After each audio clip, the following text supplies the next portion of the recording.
Trump ने phone मिलाया। अब आप बिल्कुल ऐसे समझें कि आपने फोन मिलाया, पता है कि आपसे आज फोन पर बातचीत होनी है, आपने फोन पे दूसरी तरफ कहा कि भाई साहब लाओ पुतिन से बात करा दो, तो सर अभी वो मीटिंग में बिजी हैं। ये लिटरली हुआ है। ट्रंप ने पुतिन को कॉल किया, उधर से जवाब आया कि पुतिन मीटिंग में बिजी हैं, वो अपने देश के व्यापारियों की मीटिंग ले रहे हैं, आप कृपया 1 घंटे बाद ट्राई कीजिएगा। इंटरेस्टिंग है कि ट्रंप को पुतिन ने 1 घंटे वेट कराया। ये न्यूज बनी और न्यूज इस तरह से बनी कि Putin humiliates Trump, keeps US president waiting for over an hour, और इस वजह से बहुत जबरदस्त गुस्सा फूट पड़ा यूरोपियंस का और अमेरिकन का ट्रंप के ऊपर कि तुम हमारे सामने हीरो बन रहे थे, सामने वाले ने वेट करा दिया फोन पर कि रुको बात करते हैं यार, थोड़ा वेट करो। Putin kept Trump waiting for an hour for cease fire phone call. इससे आप अंदाजा लगाइए। अच्छा, और इंटरेस्टिंग बात, ये तो हाल तब था जब उसे पता था कि ट्रंप का फोन आएगा। आगे क्या हुआ वो और सुनो, वो और इंटरेस्टिंग है। पुतिन को बकायदा बीच में ये याद दिलाया गया कि सर वो उनका फोन आ रहा है। इस बीच में वो ट्रंप से बातचीत से ठीक पहले अपने उद्योगपति और व्यापारियों से बात कर रहे थे। उस समय कहा जाता है कि 4 बजे के आसपास होस्ट और पुतिन के साथ में अलेक्जेंडर शौकिन नाम का व्यक्ति अपनी घड़ी देखकर पुतिन से कहता है कि सर वो कॉल 6 बजे से पहले होनी है। इसमें क्रेमलिन के प्रवक्ता दिमित्री पेस्कोव ने ट्रंप से बातचीत के वक्त की तरफ जैसे इशारा दिया, इस पर हंसते हुए पुतिन ने कहा उसकी बात मत सुनो। ये जो अंदाज था, असल में वो कहना चाह रहा था कि ट्रंप इंतजार कर रहा है, लेकिन पुतिन ने इसी अंदाज में अपने एम्प्लॉय की बात बोलते कि मत सुनो यार उसकी बात, पता था कि ट्रंप के बारे में कह रहा है, बोले मत सुनो उसकी बात। इस तरह से पूरी दुनिया में इनको ह्यूमिलिएट किया। हमारे चैनल पर आप लोग बहुत दिनों से हमारी खबरें सुन रहे हैं, उसके बावजूद भी आधे से ज्यादा लोग ऐसे हैं जिन्होंने चैनल सब्सक्राइब नहीं किया हुआ है। सब्सक्राइब कर लीजिए। मतलब तुम बन करके जा रहे थे अलेक्जेंडर, और वहां जाकर के तुमसे कोई पूछ ही नहीं रहा कि तुम हो कौन। ये अभी तक पूरी दुनिया में चारों तरफ माहौल बनाए हुए थे कि हमने यूरोप को धमका दिया, हमने जेलेंस्की को धमका दिया। अचानक पुतिन कहता है कौन हो भैया। अब इस बीच में कौन हो भैया के साथ एक और कांड हो गया, और वो क्या हुआ, इन्होंने इनके साथ फोन पर बात की और कहा कि देखो भाई, एक सीज फायर का हम समझौता करने के लिए मिलवाए थे आप लोगों को, बताओ सीज फायर करें। तो पुतिन ने कहा कि ठीक है, सीज फायर करने के लिए अपन बात करते हैं, लेकिन सुनो बात ऐसी है, पहली चीज, मैं एनर्जी के जो जो स्थान हैं, इनके तेल के कुएं हैं या फिर बिजली के पंप हैं या फिर जहां पे रिएक्टर्स हैं, मैं वहां पर हमला नहीं करूंगा, लेकिन मैं पूरी तरह सीज फायर को तैयार नहीं हूं। मतलब पुतिन ने इतने दबाव के बावजूद भी, दुनिया के सारे हथकंडे पुतिन पे अपनाए जा चुके हैं, पूरा यूरोप और अमेरिका मिलकर के उसके खिलाफ जो कर सकता था सब कर लिया है। अब तो पुतिन को यहां से आगे अच्छे दिन आने हैं, बुरे दिन जो थे वो तो जा चुके हैं। ऐसे में पुतिन ने साफ कहा कि मैं सीज फायर के मूड में तो फिलहाल नहीं हूं। हाँ, एनर्जी रिक्वायरमेंट जो है ना, उनको मैं समझ सकता हूं, मैं देख सकता हूं उसके बारे में। फिर अमेरिका ने बात रखी कि अच्छा एक काम करो यार, वो जो आपके दक्षिण के अंदर जो ब्लैक सी है, उस ब्लैक सी से होते हुए लोगों के बीच में व्यापार तो होने दो, यूक्रेन का व्यापार। आपको मालूम हो तो रशिया के दक्षिण में ब्लैक सी है, ब्लैक सी जो कि टर्की से होते हुए, बॉस्फोरस स्ट्रेट से होते हुए, सी ऑफ मरमरा, डार्डेनल्स स्ट्रेट होते हुए मेडिटेरेनियन सी तक रास्ता देता है। तो मेडिटेरेनियन सी के थ्रू जो ब्लैक सी का ट्रेड है, क्योंकि रशिया यूक्रेन बड़ी मात्रा में अन्न पैदा करते हैं, अनाज पैदा करते हैं, और वो इसी ब्लैक सी से होकर के ट्रेड पर जाता है। इन लोगों ने क्या किया था कि रूस के ऊपर सैंक्शन लगाते हुए यह कह दिया था कि रूस के जहाज भी अगर अनाज लेने जा रहे हैं तो लोग मत खरीदना, रशिया का अनाज मत खरीदना।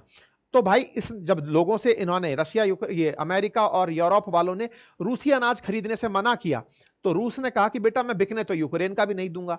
तो ये रास्ते में उनके जहाजों को भी टारगेट बना के उड़ाना शुरू कर दिया था कि जब मेरा नहीं बिकेगा तो तुम्हारा भी नहीं, और मेरे पास तो बहुत सारी जगह है, मैं यहां से नहीं तो कहीं और से बेच दूंगा, लेकिन यूक्रेन के पास यही एक किनारा है, मैं यहीं से जाने दूंगा और नहीं जाने दूंगा। मैं आपको मैप में दिखा देता हूं, ये देखो आप। तो ये पूरा एरिया है, इस क्रीमिया पर तो पहले ही कब्जा कर चुका है, 2014 के अराउंड रशिया ने कब्जा कर लिया था। अब यूक्रेन को ये जहाज का एरिया मिलता है चलाने का, सी ऑफ अजोव भी रशिया ने आधा आधा कब्जा कर लिया। अब ये पूरा पूरा ये जो सी का एरिया है ना, इसको रशिया ने अपने कब्जे में ले लिया। इनके पास छूटा ये छोटा सा हिस्सा कि तुम यहां से सामान बेचने निकल जाओ, इस पर ये गोले बरसाए रखता है कि मेरा सामान तुम नहीं बिकने दोगे, मैं तुम्हारा माल नहीं जाने दूंगा। तो अमेरिका ने कहा कि यार सुनो, इधर से जहाज जाने दो, जहाज जाएंगे तो अनाज बिकेगा, इसमें ही कम से कम आगे आ जाओ। पुतिन ने कहा हाँ हाँ ये अच्छा आइडिया है, मैं इस पर विचार कर सकता हूं कि मैं ब्लैक सी पर सीज फायर के बारे में सहमति देता हूं। रशिया से it has conditions that must be met before black sea ceasefire. बोले भाई लेकिन अगर आपको यह लग रहा है कि मैं सीज फायर के लिए तैयार हूं, लेकिन इसमें कंडीशन रहेगी। और बोले वो क्या रहेगी? बोले मेरी कुछ कंडीशंस को फुलफिल करो तब जाकर मैं जाऊंगा। बोले भाई क्या कंडीशन है आपकी? तो बोले मेरे ऊपर जो आपने अमेरिका वालों ने सैंक्शंस लगाए हुए हैं ना, जो फाइनेंशियल इंस्टीट्यूशंस पर सैंक्शंस लगे हैं, जो फूड को सपोर्ट करते हैं, उनको हटाओ। मेरे को स्विफ्ट से बाहर निकाल रखा है, उसमें वापस लाओ। मेरे जितने भी सैंक्शंस लगे हुए हैं व्यापार पर, उनको हटाओ, तब जाकर के मैं यहां से जाने दूंगा।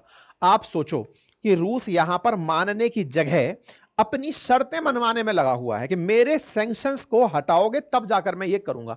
अब आप करोगे कि ये तो सर आप बढ़ा चढ़ा के बातें बोलते हो। भाई साहब ये व्हाइट हाउस का ऑफिशियल पेपर है। व्हाइट हाउस की ये जो न्यूज आप देख रहे हैं 25 मार्च की है। इसमें बकायदा लिखा है कि यूएस और रशिया के बीच में क्या बातचीत हुई, और उस बातचीत के जो शब्द हैं मैं यहां पर पढ़ के सुना देता हूं जो यहां पर लिखे हैं। US will help restore Russia's access to the world market for agriculture and fertiliser export. मैं आपको याद दिला दूं कि रूस नेचुरल माइंस एंड मिनरल्स के मामले में बहुत रिच है। तेल के मामले में, कोयले के मामले में, हीरे, गोल्ड, इन सब के मामले में, फर्टिलाइजर्स में भी इसका भयंकर एक्सपोर्ट चलता है। अमेरिका वालों ने ब्लैक सी के माध्यम से इसका फर्टिलाइजर खरीदने से लोगों को रोक रखा था। तो भाई इसने सबसे पहले कंडीशन ये रखी कि मेरा फर्टिलाइजर का एक्सपोर्ट और एग्रीकल्चर का एक्सपोर्ट सुचारू होना चाहिए। लोअर मैरीटाइम इंश्योरेंस कॉस्ट, और जो इंश्योरेंस का कॉस्ट है ना, इस जगह से जब कोई जहाज निकलता है डर रहता है कि कोई इसको फोड़ देगा, तो इंश्योरेंस की कीमतें बढ़ गई हैं, तो इंश्योरेंस की कीमतें घटाओ। And enhance access to port and payment system for such transactions. बोले मेरे साथ में अगर ये सब कुछ करने को तैयार हो तो मैं ब्लैक सी से होकर के यूक्रेन के जहाजों को जाने का विचार दे सकता हूं, अन्यथा नहीं। ऐसे में यूनाइटेड स्टेट्स और रशिया एग्री हुए कि हम लोग प्रेसिडेंट ट्रंप और पुतिन मिलकर के बैन कर देंगे स्ट्राइक को जो एनर्जी फैसिलिटीज पर कर रहा है रशिया यूक्रेन के ऊपर। इस तरह से इन भाई साहब इन लोगों ने अपनी तरफ से बातें रख दी। कुल मिलाकर के यहां से जहाज निकलेगा या नहीं, इसको सुनिश्चित रशिया करेगा। और रशिया करेगा कि हां भाई आप अगर ऐसा करते हो, वो हटा दो, सैंक्शन हटा दो, तो करता हूं। ये हो गई 25 तारीख की बात। सबने सोचा कि हां भाई चलो ट्रंप कुछ तो कराने में कामयाब हुए। अब ट्रंप कुछ कराने में कामयाब हुए, ये छोटी न्यूज है। क्यों छोटी न्यूज है भाई? ये बात 25 तारीख को हुई, अखबार में छपी। 26 के दिन ही इस आदमी ने अपने इरादे फिर से दिखा दिए। रशिया ने ब्लैक सी के ऊपर जो पोर्ट थे यूक्रेन के, उसके ऊपर जाकर के गोले बरसा दिए। मतलब यहां पर 25 को बात हुई है। मतलब आप इसको अखंड बेइज्जती कह सकते हैं ट्रंप की। पहले फोन पर वेट कराना कि हां मैं बात करता हूं, थोड़ी देर में आ रहा हूं, बात नहीं की। फिर बात के बाद में बात हुई कि साहब सीज फायर कर रहे हो क्या? बोले हां कर रहे हैं, लेकिन पूरा युद्ध तो नहीं रोकूंगा। हाँ फिर क्या रोकोगे? हाँ मैं इनके एनर्जी के जो स्थान है ना वहां पर गोले नहीं फेंकूंगा। चलो ठीक है। नंबर 2, ब्लैक सी से सामान जाने दूंगा, लेकिन हां तुमने अगर मेरे ऊपर सैंक्शन नहीं हटाए तो नहीं होगा। 25 को टाई अप हुआ है, 26 को ही इसने फिर गोला फोड़ दिया है। ये याद दिलाने के लिए कि ये मत भूल जाना कि आज दूसरा दिन है। कल कहा था तो कल की कल खुल जाना चाहिए था भाई। 26 के दिन भाई साहब ने फिर गोले फोड़ दिए। इससे लोगों के मन में ना, यूरोप वालों के मन में ट्रंप की इज्जत हो गई कम कि यार ये आदमी अभी तक बना हुआ चाचा घूम रहा था कि मैं तुम्हारे बीच में समझौता कराऊंगा, वो मान ही नहीं रहा है। पुतिन ने बकायदा, आज की आप सुबह की खबर देख रहे हैं, बकायदा रशिया की एक न्यूक्लियर पावर्ड सबमरीन के लॉन्च सेरेमनी में भाग लिया है कि लाओ भाई क्या चल रहा है जरा बताओ। कुल मिलाकर के अमेरिका को पुतिन का साफ मैसेज है कि नहीं मैं डरता नहीं हूं, और तुमने जितना सख्ती दिखानी थी दिखा ली, अब तो दिन अच्छे आ रहे हैं। ऐसे में तुम्हारी सख्ती असर डालेगी नहीं। जरूरत तुम्हें मेरी है, मुझे तुम्हारी नहीं है। मैं तो सरवाइव इस कंडीशन में भी कर गया। ऐसे में ये ईयू का कहना है कि no sanction relief for Russia until full military withdrawal from Ukraine. EU America से कह रहा है कि सर देखो इसके ऊपर से कोई सैंक्शन मत हटा लेना, आप समझौता करने जाते हो, ये गोला फेंक देता है। आप जब तक सैंक्शन मत हटाना, जब तक इसकी सेना बाहर ना निकल जाए, जो यूक्रेन की मांग है लंबे समय से कि भाई जो रशिया वाले हैं वो यूक्रेन से बाहर निकले, तब जाकर के मेरा युद्ध समाप्त माना जाएगा। यही बात ईयू वाले भी दोहरा रहे हैं। पुतिन इस बात के अंदर बिल्कुल इंटरेस्ट नहीं लेते। अब ईयू के अंदर एक न्यूज चलना शुरू होती है, और वो क्या है कि रशिया 2030 तक यूरोप पर अटैक कर देगा। ऐसा पोलैंड के फॉरेन मिनिस्टर ने अनाउंस भी कर दिया है, क्योंकि यूक्रेन से अगला नंबर पोलैंड का है। ऑलरेडी 3 साल तो युद्ध को यूक्रेन को देखते हो गए, अगले 5 साल के अंदर पोलैंड पर अटैक हो जाएगा।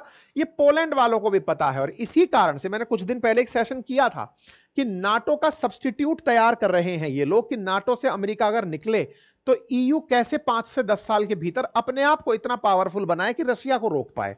ऐसे में रशिया के डर को ये लोग महसूस कर रहे हैं, लेकिन नाटो चीफ इनको आश्वस्त कर रहे हैं कि डरो मत पोलैंड वालों, अगर कुछ हुआ तो हम रशिया पर बहुत जबरदस्त कार्रवाई करेंगे। बोले साथ रहोगे तो करोगे ना यार, तुम्हारा तो साथ रहना ही डाउटफुल है। तो कुल मिलाकर यूरोपियंस के पास खुद को भविष्य में युद्ध से बचाए रखने के अलावा और कोई विकल्प नजर नहीं आ रहा है। देखना होगा कि आगे क्या होता है। यूक्रेन की तरफ से तो केवल यही न्यूज़ है कि पुतिन मर जाएंगे तो ही शांति आएगी। हमारे चैनल पर आप लोग बहुत दिनों से हमारी खबरें सुन रहे हैं, उसके बावजूद भी आधे से ज़्यादा लोग ऐसे हैं जिन्होंने चैनल सब्सक्राइब नहीं किया हुआ है। सब्सक्राइब कर लीजिए।